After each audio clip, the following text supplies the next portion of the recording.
Hey, welcome back to another episode of Historic Headstones of Norfolk. Today we're going to be talking about Mary Galt. She is one of the first women archaeologists in North America. After her mother showed her an article in the Southern Churchman describing the poor condition of Powhatan, Chimney, a 17th century ruin in Gloucester County, Mary Galt was determined to act to preserve Virginia's heritage. In June 1888, she met informally with Barton Myers, mayor of Norfolk, to organize a Preservation Society. With encouragement with like-minded women, Mary and Cynthia Coleman in Williamsburg, they founded the APVA on January 4th, 1889, the Association for the Preservation of Virginia Antiquities. The APVA was the nation's first statewide historic organization. The APVA enshrined old buildings, graveyards, historical sites, many of which were forlorn, if not forgotten, and exhibit them as symbols of Virginia's identity. Now, the Norfolk Society of Cemetery Conservation does do the same thing here in Elmwood Cemetery. This is why we do tours here, to help raise funds for them. They are non-profit and they help restore headstones and cemeteries across Norfolk.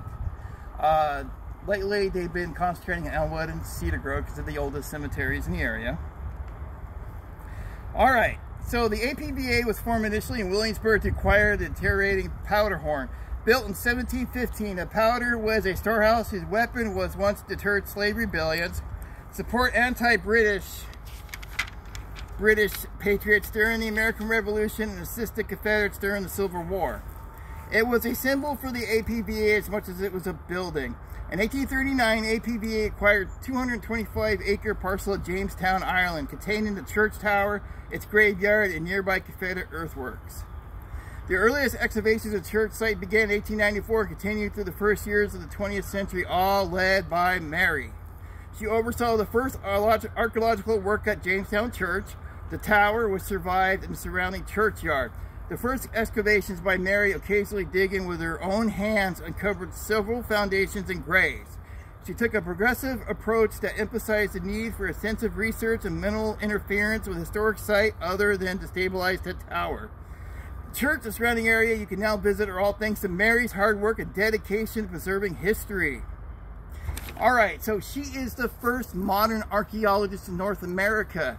She created the grid system that archaeologists use now. If you've ever gone to an archaeological dig, you'll notice everything is gridded by strings into squares. Every square has a grid number. So anytime an artifact is found in that square, they are labeled that square number and then given a number for each artifact that's found. She started this. It was all because of her hard work. In 1902, Galt moved to New York City, where she lived with her children and her brother, a naval officer. She remained an honorary vice president of APVA until her death in Newport News on January 30th, 1922.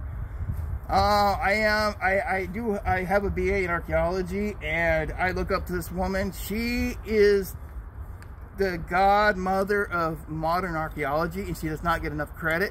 I am here today to give her the credit she deserves. All right, guys, that's it for today. Take care and have a great day.